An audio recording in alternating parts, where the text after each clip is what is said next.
Hola a todos, les invito a que vayamos a nuestras Biblias en el libro de Hechos y vamos a abarcar todo el capítulo 6 en este sermón. Los versículos 1 al 15, permítanme darle lectura, dice lo siguiente. En aquellos días, como creciera el número de los discípulos, hubo murmuración de los griegos contra los hebreos, de que las viudas de aquellos eran desatendidas en la distribución diaria. Entonces los 12 convocaron a la multitud de los discípulos y dijeron: no es justo que nosotros dejemos la palabra de Dios para servir a las mesas. Buscad pues, hermanos, de entre vosotros a 7 varones de buen testimonio, llenos del Espíritu Santo y de sabiduría, a quienes encarguemos este trabajo. Y nosotros persistiremos en la oración y en el ministerio de la palabra.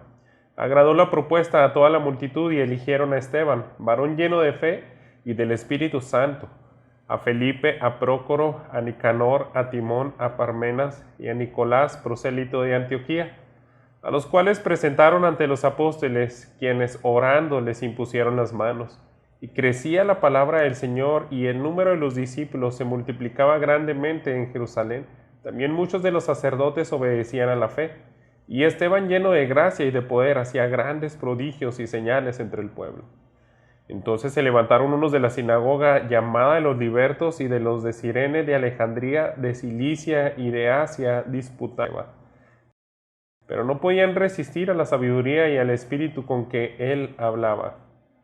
Entonces sobornaron a unos para que dijeran que le habían oído hablar palabras blasfemas contra Moisés y contra Dios, y soliviantaron al pueblo, a los ancianos y a los escribas, y arremetiendo le arrebataron y le trajeron al concilio, y pusieron testigos falsos que decían: este hombre no cesa de hablar palabras blasfemas contra este lugar santo y contra la ley.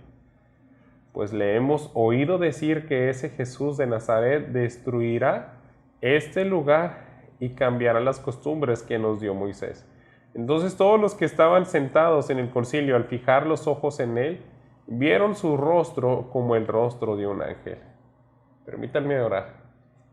Señor bendito, en tus manos nos ponemos en este tiempo, porque debemos de aprender a depender de ti. Queremos que nuestra fe crezca en este momento y estemos realmente depositando nuestra confianza en que este mensaje va a hablar a nuestras vidas. Te pedimos, Padre, que perdone nuestras faltas, perdona nuestros pecados, porque a veces venimos y no tenemos la reverencia que se requiere estar ante tu palabra. Pero en este momento, Señor, habla a nuestros corazones, confróntanos, anímanos y ayúdanos a alinearnos a tu voluntad. Te lo pido en el nombre de Cristo Jesús. Amén. Hermanos, el día de hoy yo he titulado este sermón Creyentes llenos del Espíritu Santo. He hecho 2 divisiones de este pasaje, las cuales son unas problemáticas. Una es una problemática de manera interna que estaba viviendo la iglesia, y el primer encabezado es aptos para el problema del crecimiento interno, pero también hay problemas externos para crecer hacia afuera la iglesia. Entonces vamos a ver que la solución para que siga adelante la iglesia en cualquier tipo de problema que se encuentre son creyentes llenos del Espíritu Santo. Y debemos de anhelar llegar a ser esos creyentes que bendicen a la iglesia, que ayudan al reino a extenderse. Vamos a ver algo de los diáconos que se establecen por primera ocasión aquí en la iglesia. Y permítanme avanzar en el primer punto, aptos para el problema del crecimiento interno. Fíjense cómo dicen los primeros 2 versículos. En aquellos días, como creciera el número de los discípulos, hubo murmuración de los griegos contra los hebreos, de que las viudas de aquellos eran desatendidas en la distribución diaria. Entonces los 12 convocaron a la multitud de los discípulos y dijeron: no es justo que nosotros dejemos la palabra de Dios para servir a las mesas. Inicia la primera parte de nuestro sermón planteando un problema que se tiene que resolver, porque está impidiendo que haya pues una iglesia sana. Y nosotros en el contexto hasta donde vamos aquí, recordemos, hermanos, que habían miles y miles de personas viniendo a los pies de Cristo. Los líderes que dejó Jesús eran 12 apóstoles. Entonces esos 12 apóstoles llega a un punto en el cual colapsa su liderazgo. Ellos no pueden atender las necesidades de tantas personas que están viniendo a los pies de Cristo. Solamente en el primer sermón de Pedro, 3,000. En el segundo sermón, 5,000 personas, hombres, varones, vienen a los pies de Cristo. Sumémoslos las mujeres, los niños. Sumemos que ahora toda la iglesia está llena del Espíritu Santo conforme a la oración que hacen ellos en el capítulo 4 y siguen viniendo personas a los pies de Cristo. Y ocurre esto, los 12 ya no podían administrar los bienes que estaban administrándose para la primer iglesia cristiana.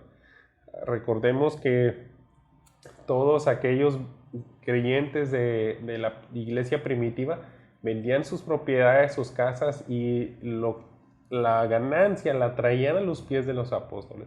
Eso era servir a las mesas.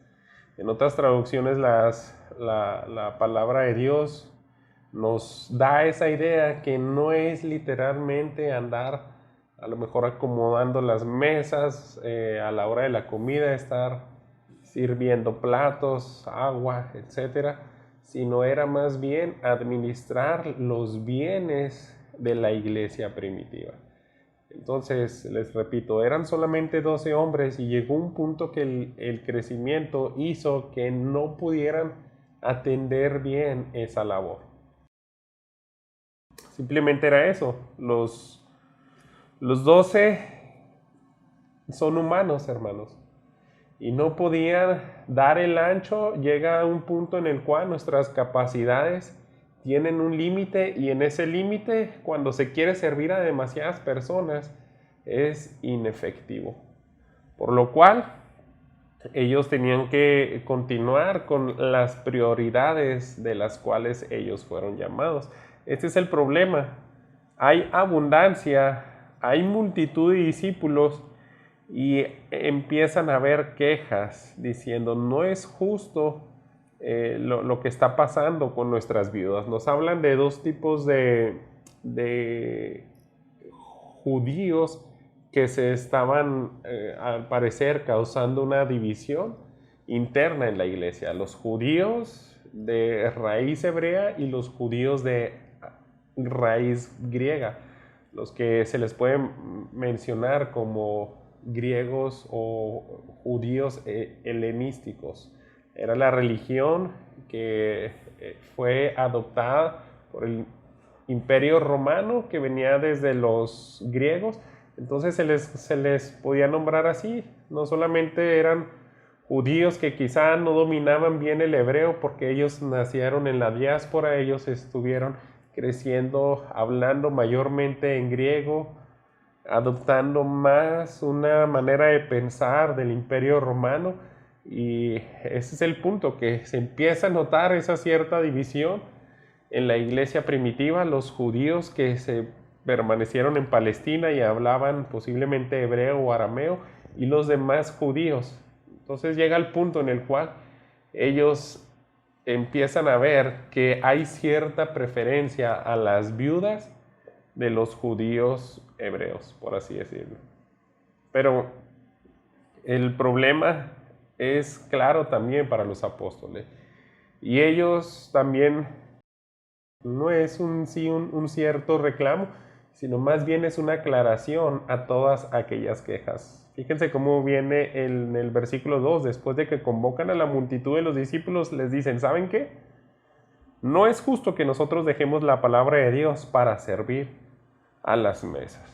Y aquí entra algo acerca del llamado. Estos 12 apóstoles y los líderes tenían una tarea específica que se les había delegado a Dios. Y quiero que vayamos a Romanos capítulo 12 y tengamos bien en claro, hermanos, que no hay que menospreciar las funciones que se encuentran en el reino de Cristo.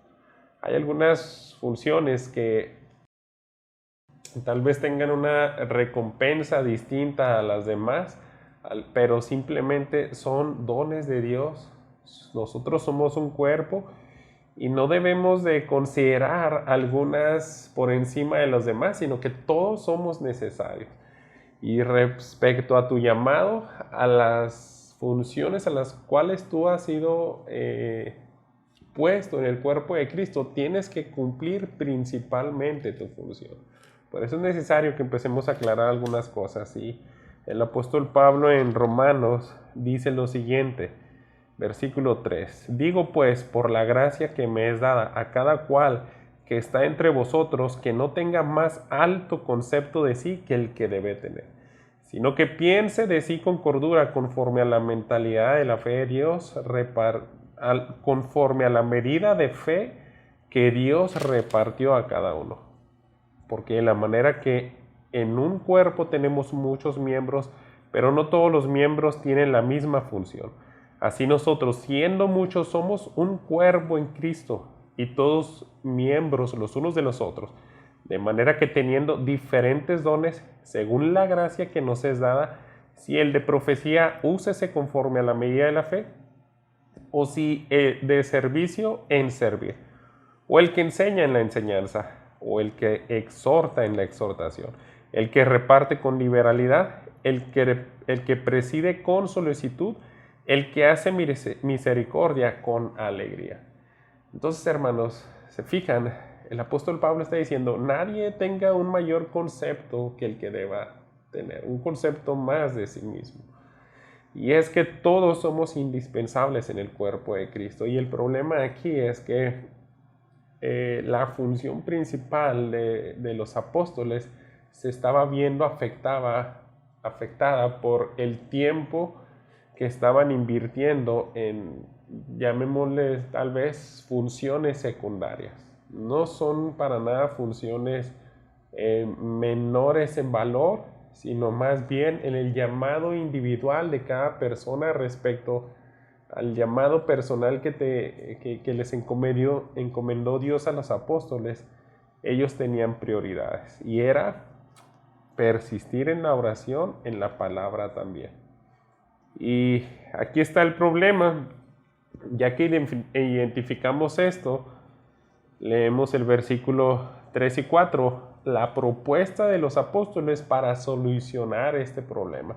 Por eso este punto yo les llamé aptos para el problema del crecimiento interno. ¿Y cómo puede estar uno apto para ayudar a resolver problemas internos que presente la iglesia?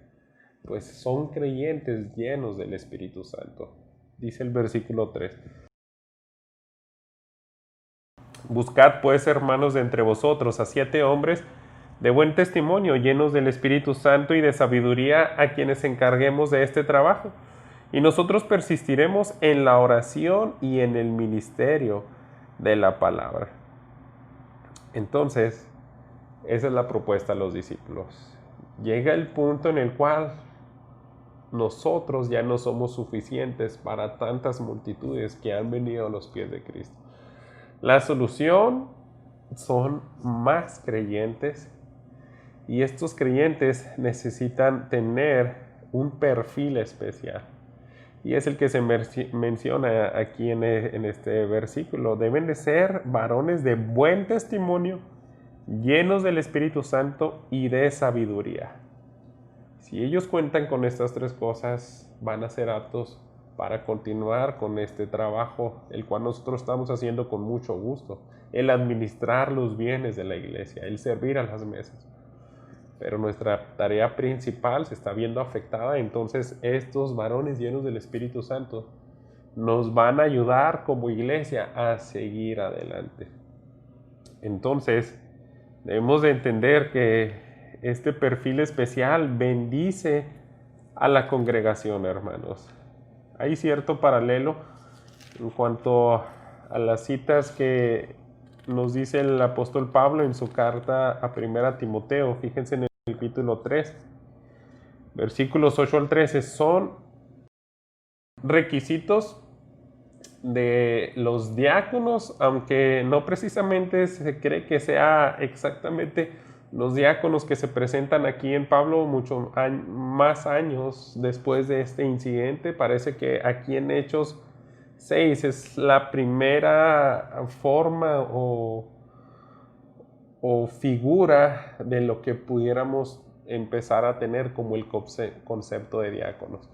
Líderes que están para servir, pero sin embargo su perfil es similar a lo que dice el apóstol Pablo, y ahí es donde cualquier creyente, independientemente de nuestro llamado, si eres pastor o no, debiéramos de apuntar hacia ese perfil si queremos bendecir a la iglesia. Entonces quiero complementar ese perfil y leer estos versículos 8 al 13 de Primera de Timoteo. Los diáconos asimismo deben ser honestos, sin doblez, no dados a mucho vino, no codiciosos de ganancias deshonestas, que guarden el misterio de la fe con limpia conciencia. Y estos también sean sometidos a prueba primero, entonces ejerzan el diaconado si son irreprensibles. Las mujeres asimismo sean honestas, no calumniadoras, sino sobrias, fieles en todo. Los diáconos sean maridos de una sola mujer y que gobiernen bien sus hijos y sus casas, porque los que ejerzan bien el diaconado ganan para sí un grado honroso y mucha confianza en la fe que es en Cristo Jesús. Entonces, se fijan, el apóstol Pablo está apuntando a esto. Si tú eres un creyente que empieza a cubrir en la mejor medida posible este perfil de ser irreprensible, vas a adquirir un grado honroso. Entonces, lo que está diciendo aquí, los que ejerzan bien este diaconado ganan para sí un grado honroso y mucha confianza en la fe que es en Cristo Jesús. Esa confianza se la ganaron los 7 hombres que se mencionan aquí en este pasaje de Hechos 6. Es lo que vemos aquí en el versículo 5 al 6. La propuesta les agradó a la multitud y eligieron a Esteban, varón lleno de fe y del Espíritu Santo, a Felipe, a Prócoro, a Nicanor, a Timón, a Parmenas y a Nicolás, prosélito de Antioquía, a los cuales presentaron ante los apóstoles, quienes orando les impusieron las manos. Entonces aquí están estos 7 hombres. Estos 7 hombres estaban para aligerar las cargas de los apóstoles. Es un principio que vemos desde el Antiguo Testamento. En Éxodo 18 nosotros vemos que fue un consejo similar lo que le dio Jetro, el suegro de Moisés, cuando le vio que él como líder quería abarcar el cubrir las necesidades de todo el pueblo de Israel. En cuanto a consultoría, en cuanto a juzgar sus problemas, le dijo: ¿sabes qué? Tú no vas a llegar lejos aquí, no puedes dar el ancho, entonces vas a conseguir 70 hombres y también el perfil es similar, llenos del espíritu de sabiduría y que no amen la avaricia. Entonces siempre Dios, hermanos, ha querido esta clase de hombres y de mujeres para bendecir a la iglesia, y tú y yo somos llamados a anhelar ese perfil. Nosotros no debiéramos delimitar nuestro crecimiento espiritual si es que no somos llamados a ser pastores o misioneros o diáconos, sino más bien todos debemos de tener esa actitud de ser irreprensibles, ser llenos del Espíritu Santo, de sabiduría y fe. Y de esta manera tú vas a aportar para que en tu iglesia cualquier de problema interno, aquí solamente se menciona uno, el de deficiencia en la administración de los bienes, pero cualquier otro mal que esté afectando a la vida de la iglesia, se necesitan hombres y mujeres llenos del Espíritu Santo para solucionar cualquier tipo de problema interno en la iglesia. Entonces les agrada la propuesta al pueblo, ellos presentan estos 7 hombres, les imponen las manos, y fíjate lo que se nos dice en cuanto al resultado. Y crecía la palabra del Señor y el número de los discípulos se multiplicaba grandemente en Jerusalén. También muchos de los sacerdotes obedecían a la fe. Y es un fruto muy hermoso el que se obtiene aquí, hermanos, porque la iglesia sigue adelante. Si está sana de manera interna, entonces los líderes, los pastores, los apóstoles, ahora sí están de lleno al estudio de la palabra de Dios, a la oración para ungir a las enseñanzas y cubrir también con sus oraciones a la iglesia y el avance de la obra, y es lo que se está dando. Se sigue extendiendo el reino de los cielos, y es la primera ocasión donde se menciona algo sorprendente. Ahora los sacerdotes se incluyen a la lista de las personas que vienen a los pies de Cristo.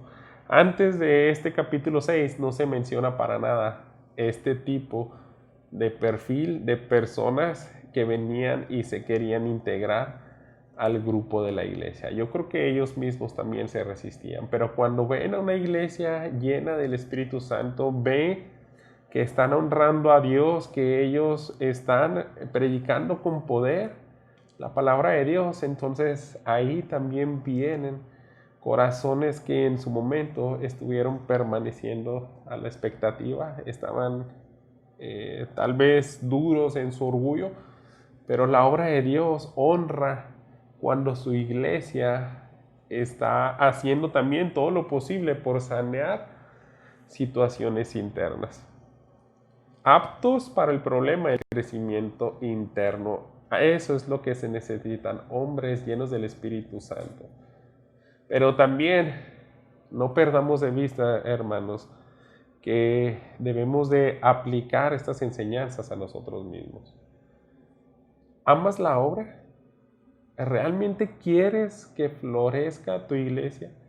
¿Quieres que sea hermosa delante de Dios? Que entre nosotros se borren asperezas, que se limen situaciones difíciles de manera interna en la iglesia. Tú debes de aportar. Tú y yo debemos de anhelar ser creyentes llenos de fe, de sabiduría y del Espíritu Santo. Debemos de servir a los demás, debemos de estar mayormente para sanear los problemas internos de la iglesia, aligerar también la carga de nuestros pastores, aligerar la actividad principal a la cual fueron llamados los quienes dirigen a la iglesia. Entonces, nosotros estamos viendo aquí que todos estos creyentes estaban con una gran actitud de servir y no ser servidos. Déjame leerte por último y cerrar este punto lo que dice en Marcos capítulo 10, 42 al 45. Yo creo que estos 7 hombres, desde antes que fueran presentados ante los apóstoles como los más aptos para llevar a cabo esas tareas de administrar los bienes de la iglesia, ellos ya habían vivido bastantes meses, bastantes días o semanas, tenían un buen testimonio, también como lo dice aquí nuestro Señor Jesús. Marcos 10, 42. Mas Jesús llamándolos les dijo: sabéis que los que son tenidos por gobernantes de las naciones se enseñorearán de ellas, y sus grandes ejercen sobre ellas potestad. Pero no será así entre vosotros, sino el que quiera hacerse grande entre vosotros será vuestro servidor. Y el que de vosotros quiera ser el primero será siervo de todos. Porque el Hijo del Hombre no vino para ser servido, sino para servir y para dar su vida en rescate de muchos. Para eso estaban estos hombres. Ya era notable que ellos querían más que nada posición alta, querían servir a los demás. A veces nosotros escuchamos la palabra diácono y pensamos, es un grado así como que te da un escalón más donde empiezas a ver todos por debajo de tus hombros, pero no es así, hermanos. Más bien yo creo que es un escalón más abajo y ves todos arriba de ti y le dices, yo estoy aquí para servirte a ti.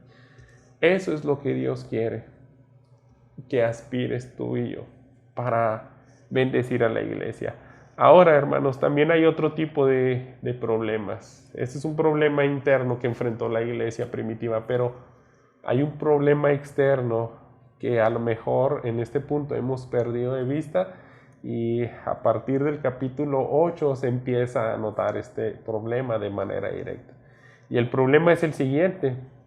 Si nosotros recordamos las palabras de Hechos 1:8, Jesús les había dicho, ¿saben qué?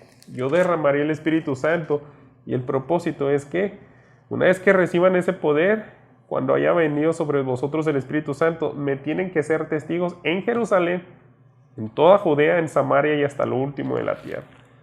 Y hasta aquí, hermanos, solamente se habla de lo que está ocurriendo en Jerusalén. Pero al parecer, Esteban es la punta de lanza que empieza a abrir camino para salir de Jerusalén. Pero en este punto, hermanos, es como un cierto problema externo. No está avanzando la iglesia todavía afuera. No están obedeciendo a nuestro Señor Jesús las instrucciones que les había hecho. Tienen que salir de Jerusalén. Entonces, ahí están todos en cierta comodidad. Pero fíjense lo que pasa aquí. Voy a leer el versículo 8. Esteban, lleno de gracia y de poder, hacía grandes prodigios y señales entre el pueblo.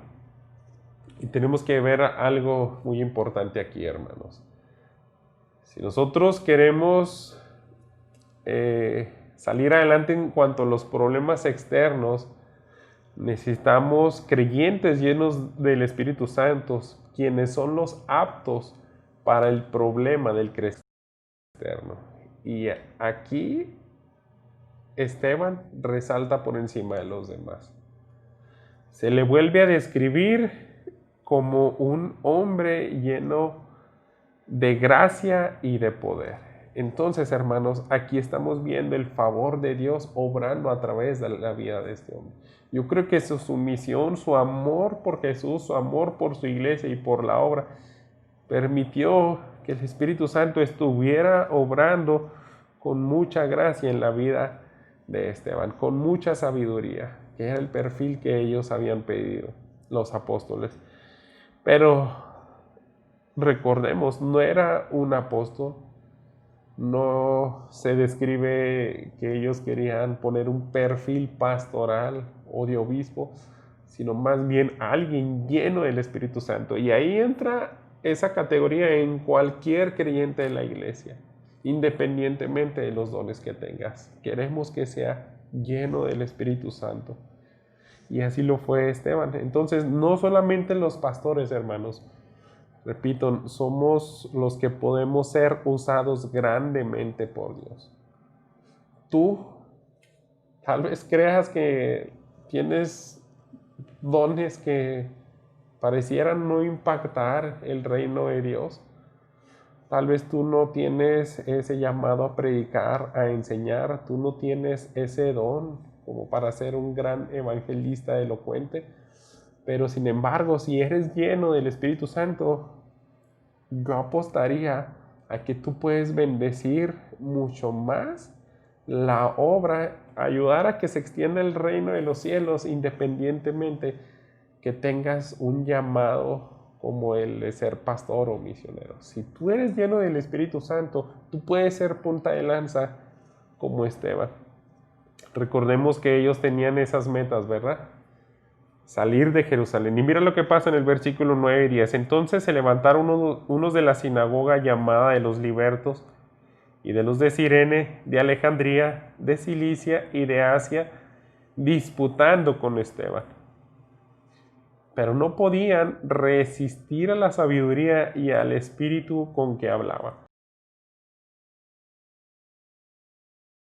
Y aquí se nombra algo interesante, hermanos. Se está hablando de judíos extranjeros que no pertenecen a Jerusalén. Es probable que Esteban ya no estaba en Jerusalén. No nos está diciendo el pasaje, la situación geográfica de dónde está. Pero yo sí creo que pudiéramos, no descartar la posibilidad de que está fuera de Jerusalén, tal vez está cerca, porque en Jerusalén está el templo, y mayormente las sinagogas se hicieron para afuera de Jerusalén, porque pues era la dinámica que se hizo en el pueblo judío. Los que viven fuera de Jerusalén y que no pueden tener acceso al templo, pues entonces hagan sinagoga. Tal vez habían de varias sinagogas que estaban externas a Jerusalén y empiezan a discutir con Esteban, a disputar de unas pláticas teológicas en las cuales se causa un enojo, como veremos más adelante, contra aquellos que estaban discutiendo con Esteban. Pero el punto es ese, hermanos. Tal vez aquí ya nos está dando la antesala de cómo debe de salir el Evangelio de Jerusalén. Y Esteban es quien está hablando, está discutiendo, está presentando defensa de la fe con aquellas personas que son externos a Jerusalén. Porque nos menciona personas de Asia, tal vez de Sudáfrica, como lo es Irene de Alejandría, que está allá por Egipto, de Cilicia. Entonces, estas personas disputaban con Esteban. Y Esteban, hermanos, recordemos, está lleno de sabiduría. Podemos ver que también el Espíritu Santo obró en él para que él también hiciera señales y prodigios, pero también estaba lleno de sabiduría. Y Dios da a esos hombres para que se extienda el Evangelio. No cualquiera puede tener una sabiduría irresistible si no estás lleno del Espíritu Santo. Y esa es la que sí tenía Esteban, este hombre.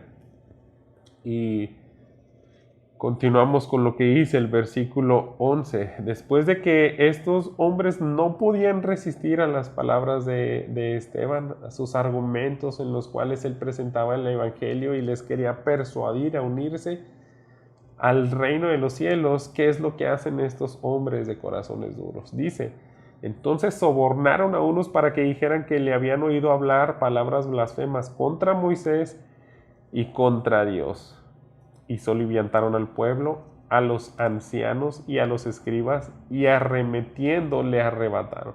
Y le trajeron al concilio y pusieron testigos falsos que decían, este hombre no cesa de hablar palabras blasfemas contra este lugar santo y contra la ley, porque le hemos oído decir que este Jesús de Nazaret destruirá este lugar y cambiará las costumbres que nos dio Moisés. Y aquí viene la respuesta del diablo otra vez para frenar la obra de Dios. Calumnias a los siervos de Dios. Empiezan a hablar mal acerca de Esteban, empiezan a tergiversar su mensaje, empiezan a hacer que todo el pueblo de los judíos estén ofendidos por la persona de Esteban. Están diciendo, él ha maldecido nuestro Dios, nuestro templo, la ley de Moisés. Entonces eso también iba a enfurecer a muchos creyentes, a muchos judíos, y iba a meter en problemas a Esteban. Pero lo que ocurre aquí, en otras palabras, es que aquellas personas tal vez están diciendo, ¿saben qué? A todo el pueblo les hacían ver, Esteban está luchando con nuestro Dios, el Dios de Israel. Él para nada está a favor de Jehová, el Dios de Israel. Más bien Él quiere destruir todas nuestras costumbres. Él quiere destruir todo lo bueno que hay en la ley de Moisés.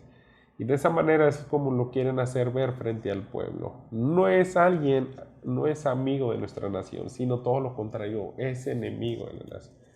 Y aquí se empiezan a cumplir unas palabras de las cuales nuestro Señor Jesús ya nos había dicho, recordando en el Sermón del Monte, que son palabras que debieran de dar ánimo y esperanza en esos momentos donde tú dices, ya mancharon todo mi testimonio, están hablando mal de mí. En ese momento te tienes que regocijar. Dice Lucas 6:20. Más bien voy a leer, bienaventurados el 22, serán cuando los hombres los aborrezcan, y cuando los aparten de sí y los vituperen y desechen vuestro nombre como malo por causa del Hijo del Hombre. Gócense en aquel día y alégrense, porque aquí vuestro galardón es grande en los cielos, porque así hacían sus padres con los profetas. Se está cumpliendo en la vida de Esteban esto. Estás siendo atacado injustamente por causa de mi nombre. Te van a apartar de ti, vas a hacer que te aborrezcan por causa de mi evangelio. Y eso es lo que estaba ya logrando estos hombres. Y no nos sorprenda, hermanos, el ser atacados cuando hablamos la verdad. Es algo que nos enseña mucho este pasaje. Cuando tú estás haciendo todo lo posible para que el extendimiento del reino se lleve a cabo y empieces a hablar el evangelio con poder y autoridad, también te puedes llegar a meter en problemas. Eso veíamos el domingo pasado. También somos llamados al sufrimiento. Ese es un tipo de sufrimiento que se estaba consumando en la vida de Esteban. Recordemos a Martín Lutero en la Reforma. Él quería cambiar, quería reformar a la Iglesia Católica Romana. Sin embargo, se echó encima a todo el clero y lo aborrecieron. Se metió en varios problemas porque también, en cierta manera, Esteban no maldijo contra Dios, no maldijo para nada contra la ley de Moisés, pero sin embargo quería hacer cierta reforma, decirle, ¿saben que todo esto del templo, todo esto en los cuales ustedes me acusan, se cumple en Jesús? Jesús nunca habló mal de la ley, Jesús nunca habló mal del templo. Entonces yo predico al nombre de Jesús porque Él dijo que en Él se consumaría todo. Debemos de rendirnos ante Jesús. Entonces Esteban era firme, así como también Martín Lutero, y no se retractó contra todo el clero católico romano. Con frente de reyes dijo, yo no puedo retractarme si mi conciencia no me lo permite. En otras palabras, como decía Pedro y también los 12 cuando fueron poco antes, después de ser latigados, nosotros no podemos dejar de hablar porque es necesario obedecer a Dios antes que a los hombres. Eso es lo que ocurre aquí, hermanos. Tienen que sobornar, tienen que hacer que otras personas empiecen a hablar mal de Esteban. Sin embargo, fíjense lo que dice el versículo 15. Entonces, todos los que estaban sentados en el concilio, al fijar los ojos en él, vieron su rostro como el rostro de un ángel. Esta es la descripción de lo que se habla acerca de Esteban en cuanto termina la acusación de aquellos hombres. Les presentan en el Sanedrín, vuelven a juntar un concilio de los 72 varones ancianos y entre los cuales el Sanedrín, pero después de que estos hombres sobornados traen delante de ellos a Esteban y les dicen, miren, él hizo esto, esto y esto, ok, voltean a ver todos a Esteban y aquí, hermanos, el Espíritu Santo inspira a Lucas para que describa a Esteban de la siguiente manera. Cuando todos vieron su rostro como el rostro de un ángel. Y aquí podemos pensar muchas cosas. Yo no sé exactamente qué quiso transmitir el texto al hablar y describir de esa manera a Esteban. Pero quisiera que consideremos lo siguiente. Yo creo que ellos simplemente no vieron una mirada común en Esteban. Vieron una mirada llena de gracia, así como se le describía, lleno de sabiduría. Un hombre apacible. Yo creo que vieron a Jesús mismo. Tal vez les recordó el rostro de Jesús cuando también estuvo frente a ellos. La mirada tal vez fue una mirada fuerte porque estaba llena de autoridad. Los ángeles también pudiéramos describirlos como seres superiores en muchos aspectos, pero también yo creo que ellos vieron una mirada que no se podía resistir, tal vez una mirada también tranquila e inocente. Vieron muchas cosas. Algunos teólogos sugieren que hasta pudo haber sido algún resplandor como lo que le ocurrió a Moisés cuando veía a Dios y su cara también resplandecía. Yo no sé si también eso pudiera ser incluido en esto, pero el punto, hermanos, es que su mirada era diferente, su mirada impactó y yo creo que su mirada sí reflejó a Cristo. Y si ellos odiaban a Cristo, entonces reaccionaron de una manera tan negativa, pero a lo mejor de esa manera lo entendería yo más fácil. La mirada de Esteban se asemejó mucho a la mirada de Jesucristo cuando estuvo también enfrente aquel día de que le fueron juzgados y le ordenaron la muerte de cruz. Hermano, necesitamos ser creyentes que no tan solo por la observación, necesitamos ser creyentes que tan solo por como nos observen, ellos puedan ver el reino celestial. Yo creo que también es algo que pudiéramos considerar. Si se le está describiendo un hombre con mirada de ángel, un ángel es celeste, un ángel es espiritual, pertenece al reino de Dios. Y ellos también pudieron ver, tal vez en una medida pequeña, esa parte del reino celestial de Dios. Recordemos, hermanos, ¿cuál es la agenda del Espíritu Santo? Es persuadir al hombre al arrepentimiento, extender el evangelio hasta los fines de la tierra. Y Esteban, hermanos, fue el que lo veremos, si Dios lo permite, en el siguiente capítulo, el primer mártir de la iglesia. Yo quise decir esta frase como la punta de lanza en la cual empieza a abrir el evangelio para salir de Jerusalén. No olvidemos, hermanos, Satanás, cuando uno está lleno del Espíritu Santo, él empieza también a aumentar sus ataques. En el capítulo 4 simplemente fueron amenazas, en los cuales dijeron a Pedro y Juan, ya no hablen en nombre de Jesús. En el capítulo 5 les encarcela, al final del capítulo les latigan, pero está subiendo de tono. Y aquí en Esteban, Satanás está maquinando también una gran oposición, en lo cual terminan dándole la muerte a este hombre. Entonces veámoslo desde esa perspectiva. Jesús había dicho, tienen que llenar todo Jerusalén, Samaria, Judea y hasta lo último de la tierra.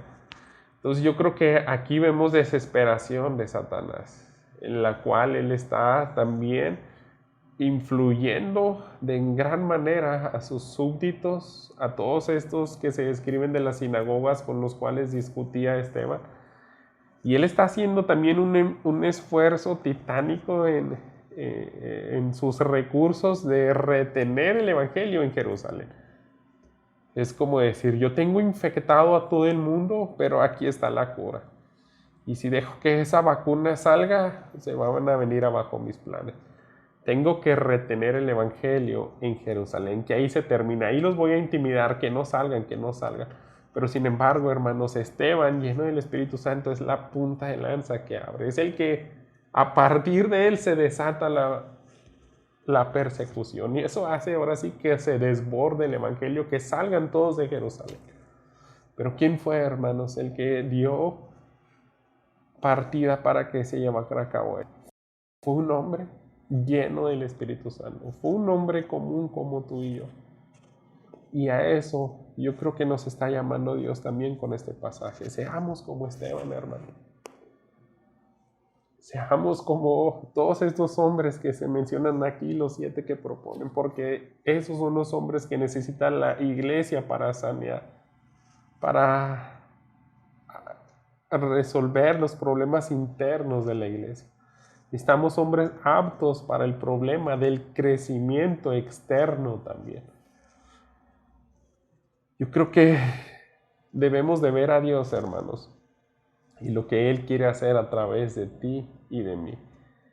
Dios, hermanos, es quien más quiere usarnos, quiere derramar de su Espíritu Santo para que tú ayudes a extender su reino y ayudes a que la iglesia de Cristo se mantenga saludable. Esas dos enseñanzas son las que quería compartir contigo. Oremos. Padre bendito, pues estamos aquí nuevamente y agradecemos porque has sido claro con tu palabra, y mi mayor deseo es que mis hermanos que han escuchado este mensaje sientan, Padre, esa convicción de que están llamados a ser llenos de gracia, a ser llenos de tu Espíritu Santo, para bendecir a tu iglesia, para bendecir a tu reino, independientemente de los dones que le hayas dado. Ayúdanos, Padre, a anhelar a tu Espíritu Santo obrando en nuestras vidas. Te lo pido, en nombre de Cristo Jesús. Amén. Dios te bendiga.